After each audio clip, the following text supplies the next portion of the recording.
Good morning students. Adarsh Hindi Vidyalaya में आप सभी का स्वागत है। आज हम नामा के मूल तत्व भाग 1 कक्षा 12वीं का नया चैप्टर नया पाठ चालू करने जा रहे हैं, जिसका नाम है साझेदारों का पुनर्गठन। इसके पहले हम पाठ 3 ख्याति का मूल्यांकन समझ गए हैं। ख्याति के बारे में हमने सारे सवाल समझा दिया है। अगर फिर भी आपको उसमें कुछ भी दिक्कत हो रही है उस बात में, तो आप बेझिझक हमसे पूछ सकते हैं, हम आपका पूरा का पूरा सहयोग देंगे। एक और बात, कोविड-19 की वजह से जो यह ऑनलाइन क्लासेस चलाई जा रही है, उसमें आप सभी विद्यार्थियों से यह हमारा प्रस्ताव है, यह हमारा आपको आदेश है, यह हमारा आपको एक सुझाव है कि आप सही से पढ़ाई करिए। आपके कारण ही आदर्श हिंदी विद्यालय के सभी परिवार स्टाफ अच्छे से पढ़ाई करा रहा है।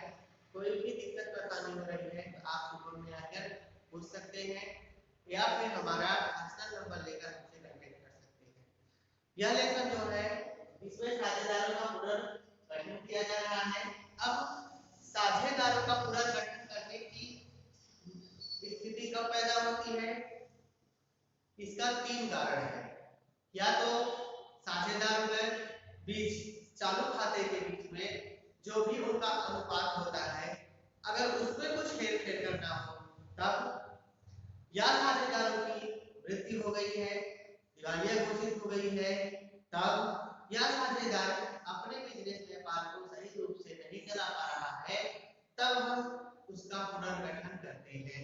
अब पुनर्गठन का मतलब क्या होता है? पुनर्गठन का मतलब होता है कि संपत्तियों और दायित्वों का फिर से उसकी एक नई कीमत निकालना। जैसे यंत्र है, हम जब पहले काम शुरू किए थे तब उसकी कीमत 80,000 रुपये थी, और अगर अभी हम पुनर्गठन कर रहे हैं, अभी नए साझेदार को प्रवेश कर रहे हैं, तब उसकी कीमत अगर 1 लाख रुपया हो रही है, तब हमारी कीमत में बढ़ोतरी हो रही है। हम ये सभी की सभी बातें पुनर्गठन करते समय जब हम परियोजना बनाएंगे तब हम उसके अंदर सीखेंगे। ठीक है, अभी यह लेसन बहुत जरूरी है क्योंकि इसके बाद आएगा नए साझेदारों का प्रवेश। नए साझेदारों के प्रवेश में यह सबसे इम्पोर्टेंट टॉपिक रहेगा कि आपको पुनः मूल्यांकन खाता बनाना पड़ेगा। पुनः मूल्यांकन खाता बनाना आपको लेसन नंबर 4 में ही सीखना पड़ेगा। अब हम प्रश्न नंबर 3 का प्रश्न नंबर 7 बताने जा रहे हैं। इसके पहले सारे के सारे परिभाषा है, छोटे-छोटे प्रश्न दिए हुए हैं जिसको आप थ्योरी के रूप में अपनी किताब से लिख सकते हो आसानी से। यह प्रश्न में लिखा हुआ है, निम्नलिखित संपत्तियों और दायित्वों के पुनर्मूल्यांकन संबंधी प्रक्रिया कीजिए। क्या लिखा हुआ है? निम्नलिखित संपत्तियों और दायित्वों के पुनर्मूल्यांकन संबंधी प्रक्रिया कीजिए। अब हमें पुनर्मूल्यांकन संबंधी प्रक्रिया लिखना है, तो हम इसके लिए क्या करेंगे? सबसे पहले क्या लिखा है? संपत्तियां और दायित्व। संपत्तियां और दायित्व यंत्र है 1 लाख रुपए। जब वही कीमत में जब हम बिजनेस अपना चालू किए थे, धंधा चालू किए थे, उस समय हमारा यंत्र की कीमत 1 लाख रुपया था। पूरा मूल्यांकन किया तो उसकी कीमत 80,000 रुपये हो गई, अर्थात की कीमत में कमी आई है। ये चीज को आपको बहुत ध्यान से समझना है कि 1 लाख रुपया कब था? जब हम बिजनेस अपना चालू किए थे, और 80,000 कब हुआ? जब हम नए साझेदार को प्रवेश किए, या फिर कहें तो हम नया काम पुनर्गठन करने लगे, संपत्तियों का फिर से विवरण करने लगे, तो 80,000 रुपया उस समय आए, अर्थात 20,000 रुपये का कमी हुआ है। दूसरा है जमीन 3 लाख रुपया है। उस समय जब हम देखे थे जमीन की कीमत 3 लाख रुपया था, अभी बढ़ गया है 5 लाख रुपए। मतलब हमें 5 लाख रुपए की कीमत मतलब हमारी 2 लाख रुपए की वृद्धि हुई है। उसको भी ध्यान से देखेंगे। लेनदार कितने थे? 1 लाख थे। जब हम चालू किए थे तो हमको पैसा 1 लाख रुपया देना था। उसके बाद पुनर्गठन करने लगे तो 95,000 रुपया हो गया, मतलब 5,000 रुपया के इसमें हमको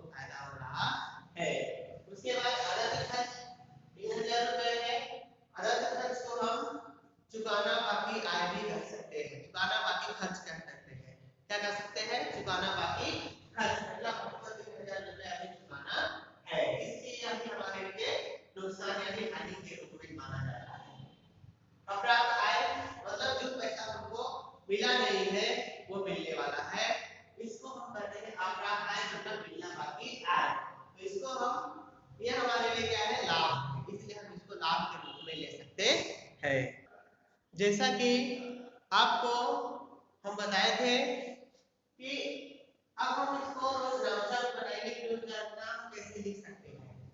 आप सब जानते हो कि रोजनामा कैसे लिखना है, क्योंकि 11वीं में पूरा का पूरा एक लेसन रोजनामा पे बना हुआ है। अकाउंट का सबसे बड़ा परिभाषा है आय तो उधार और जाए तो जमा, अर्थात अपने पास पैसा आ रहा है, माल संपत्ति आ रहा है, उसे हम उधार करते हैं। अपने पास से जो पैसा देते हैं, बिजनेस से जो पैसा देते हैं, वो जमा के रूप में जाता है। आए तो उधार और जाए तो जमा। इस नियम के अनुसार अगर हम सवाल करेंगे तो बहुत से आसानी से और बहुत जल्दी हम सवाल सीख सकते हैं। तो पहला था हमारा, अब देखिएगा तारीख लिखा हुआ है, तो संख्या कैसे बनता है, तारीख, विवरण, खाता पृष्ठ, उधार और जमा। अगर हम देखेंगे तो यंत्र पहला नंबर था यंत्र, अब उसमें तारीख नहीं लिखा है। जब तारीख नहीं लिखा है तो हम एक नंबर डालेंगे तारीख की जगह, यहाँ लिखेंगे क्या हो रहा है, यंत्र 1 लाख रुपए का था, लेकिन उसकी जब हम पुनः मूल्यांकन करने लगे तो उसकी कीमत 80,000 रुपए हो गई, मतलब 20,000 रुपए की हमारी कमी हो रही है। जब कमी हो रही है तो हमारे पास से पैसा जाएगा, तो आय तो उधार जाए तो जमा, ठीक है। तो उधार किसमें हो रहा है, हम कौन सा खाता बना रहे हैं, पुनः मूल्यांकन खाता में, यह कहां जाएगा, उधार का जाएगा, इसलिए हम इसको क्या लिखेंगे, पुनः मूल्यांकन खाता उधार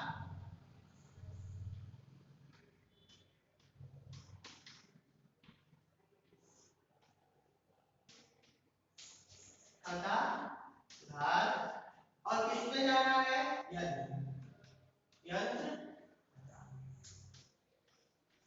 कितने का, अब पुनः मूल्यांकन खाता हमारा 1 लाख का बही कीमत में था, पुनः मूल्यांकन कितने का, 20,000, तो यहाँ पे हमारा 20,000 रुपया आएगा, यहाँ होगा 20,000। अब यहाँ पे हम विवरण में क्या लिखेंगे, यंत्र की कीमत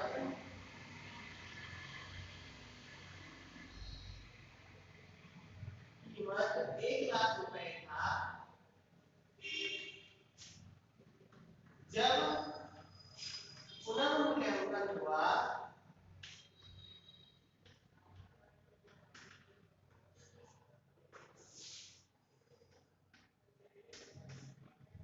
तब उसकी कीमत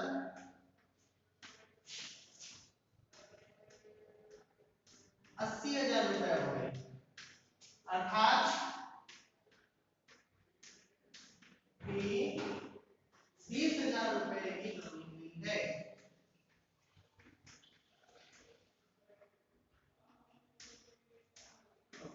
यह हमारा विवरण हो गया, इस तरह से हम विवरण यहाँ पे लिख सकते हैं। दूसरा आता है जमीन, जब हमारा बही कीमत था 3 लाख रुपए, फिर उसके बाद उसमें कितना कीमत आ गई, 5 लाख रुपए। जब जमीन की बही कीमत 3 लाख रुपए थी, फिर उसमें कितना आ गया, 5 लाख रुपए, अर्थात जमीन में वृद्धि हुई है, कितने की, 2 लाख की। तो पैसा हमारे पास आएगा, तो मैं पहले ही बताया था, आए तो उधार जाए तो जमा। यहाँ पे कितना रुपए लिखेंगे, जमीन खाते उधार, और क्या लिखेंगे, पुनः मूल्यांकन खाते जमा।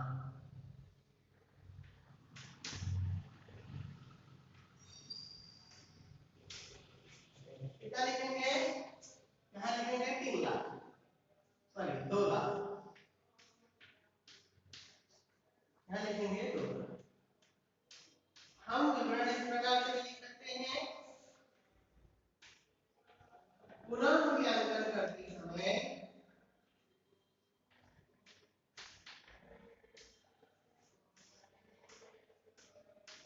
करते समय 2 लाख की वृद्धि हुई है,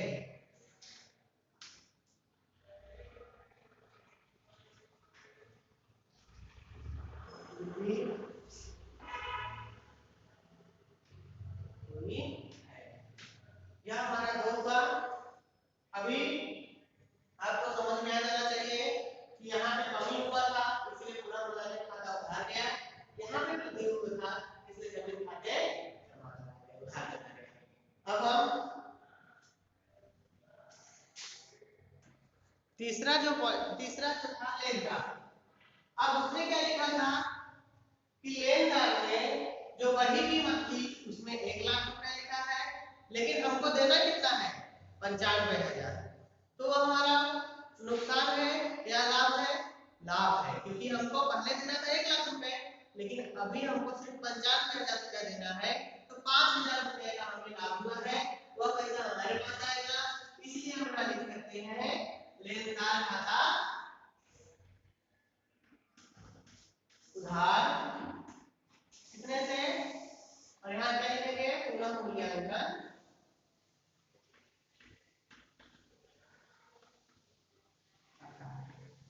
यहाँ लिखेंगे 5,000 और यहाँ भी लिखेंगे। अब हम यहाँ लिखेंगे कितने का विवरण में लिखेंगे। विवरण लिखना बहुत ज्यादा जरूरी है। विवरण लिखने से मार्क्स मिलते हैं। लेनदार वही कीमत में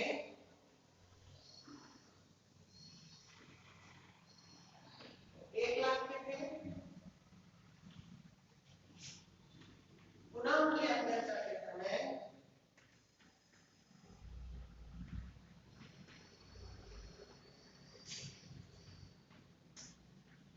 करते समय 95,000 हो गए।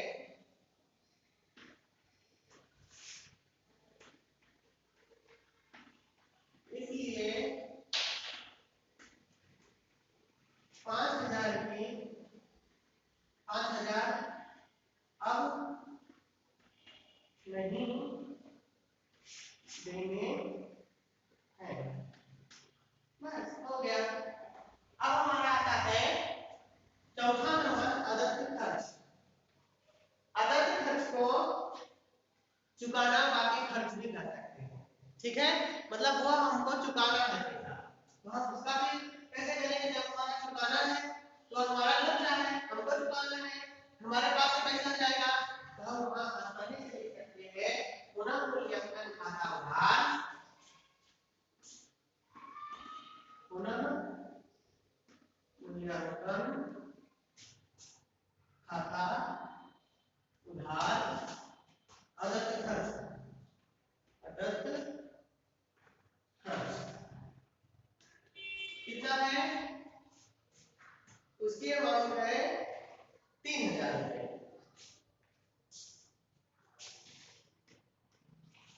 ठीक। 3,000। अब हम यहाँ पे लिख सकते हैं विवरण में पुनः मूल्यांकन के समय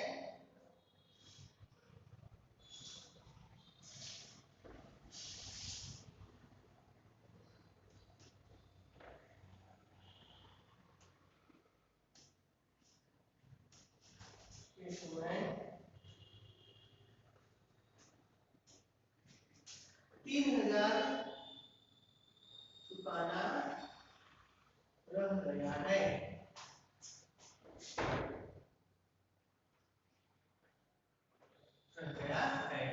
अब अंतिम है मिलना बाकी।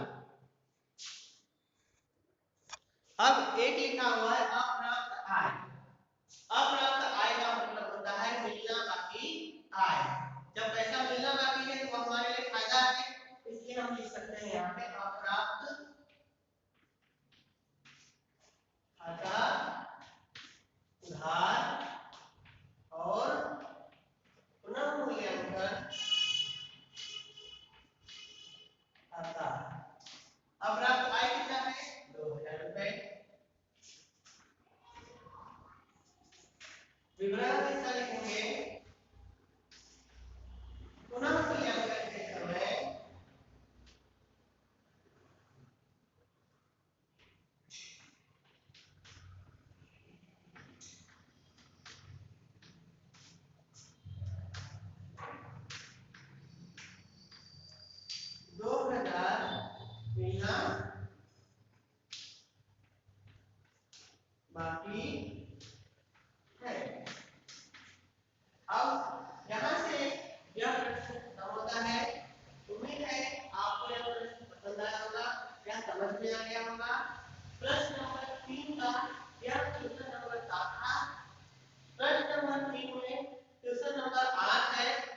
लाभ भी थ्योरी है।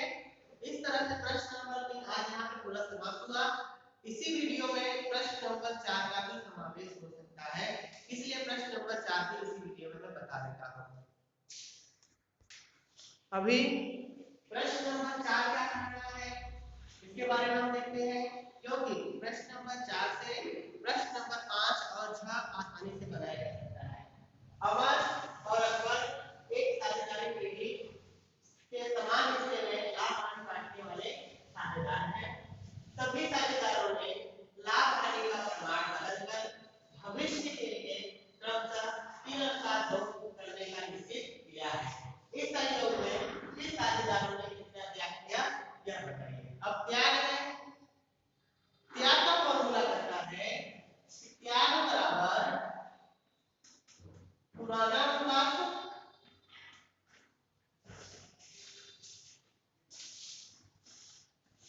माइनस नया अनुपात।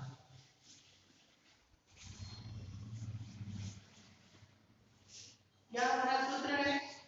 इसमें क्या कर रहा है, पुराना अनुपात कितना है, समान, मतलब दो साझेदार में दो अनुपात है। यहाँ लिख सकते हैं पुराना अनुपात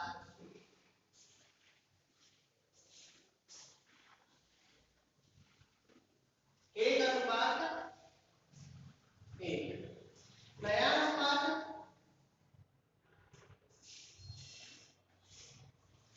कितना किया उन्होंने 3/2। अब तो सवाल करेंगे अमर और अकबर। अमर है क्या लिखेंगे, अमर का क्या, अमर का त्याग बराबर हम लिखेंगे पुराना अनुपात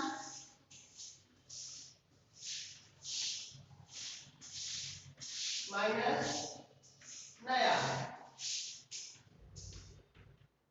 पुराना अनुपात कितना है, 1 और 1, इस तरह से 1 और 1 कितना होगा, 1 + 1 बराबर 2 हो गया। अब हम यहाँ पे लिखेंगे 1/2। क्या लिखेंगे, हम यहाँ पे लिखेंगे 1/2। इसी तरह इसको 3 + 2 बराबर कितना हो गया, 5।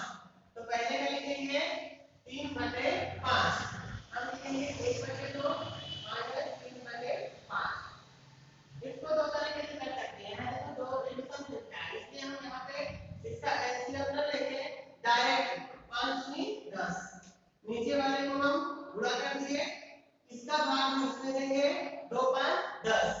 जितना उत्तर आएगा इसमें 1 का गुणा करेंगे 5 × 5 माइनस 5 × 10 2 × 6 क्या आ गया। अब देखो एक चीज और से देखो, ये +5 है और ये माइनस है, तो प्लस माइनस क्या होता है, माइनस। यहाँ पे आएगा माइनस 1/10। 1/10 माइनस में आया है, यह क्यों आएगा कि माइनस का क्या होता है, इससे बड़ा होता है। अब यहाँ पे देखो एक चीज और ध्यान देना है, यह माइनस में आया है इसलिए अकबर ने क्या किया है, लाभ किया है। ध्यान देना इस चीज को, माइनस में आएगा तो लाभ होगा, क्या करेगा, क्या लाभ कर लिया। अब दूसरा अकबर का निकालने जा रहे हैं, अकबर का त्याग बराबर